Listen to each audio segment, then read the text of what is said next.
Welcome to the third Foundations for Learning Education Conference, Nairobi, Kenya chapter, where we gather to explore, challenge, and shape the future of education together. We are convening here as educators, policymakers, researchers, and leaders to exchange evidence-based practice and to critically engage with solutions to address the broader systemic challenges in the education sector across East Africa and beyond.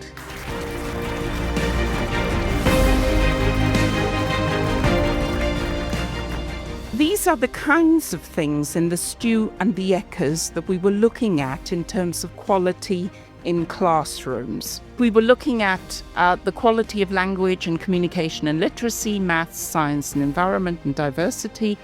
But the stew is far more about process quality.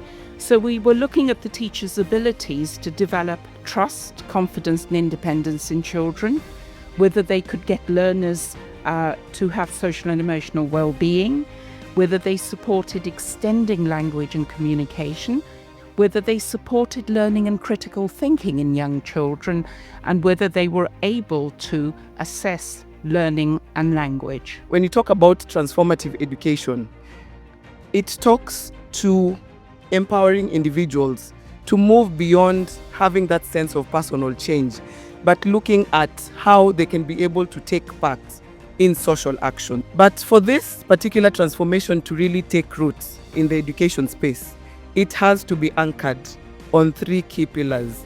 So the first one is looking at wellness.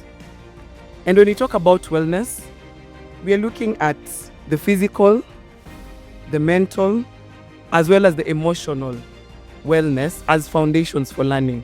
How can we be able to make sure that both boys and girls have equal opportunities, equal access to resources, so that they can be able to fully benefit from education and thrive as prosperous individuals? How can we be able to create spaces to make sure that both boys and girls feel welcome when they go to school? They feel that they can actually actively participate in their education. In every culture, education is more than just a path to knowledge. It is a lifeline to dignity, opportunity, and self-determination. Yet in East Africa, girls' access to education is still shaped by deep cultural norms, economic pressures, and systematic barriers. Every child has the right, enshrined in the international human rights laws, to learn in an environment that is inclusive, safe, and empowering.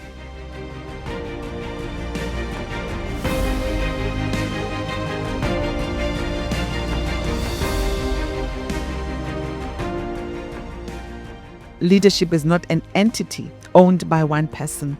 And the idea here is to talk about a leadership learning where everybody builds capacity. The school builds capacity for leadership, because building capacity is all about sustainability. Leadership must come from within. It must evolve. It must be collaborative, and that it needs to be distributed so that you just don't have one single actor.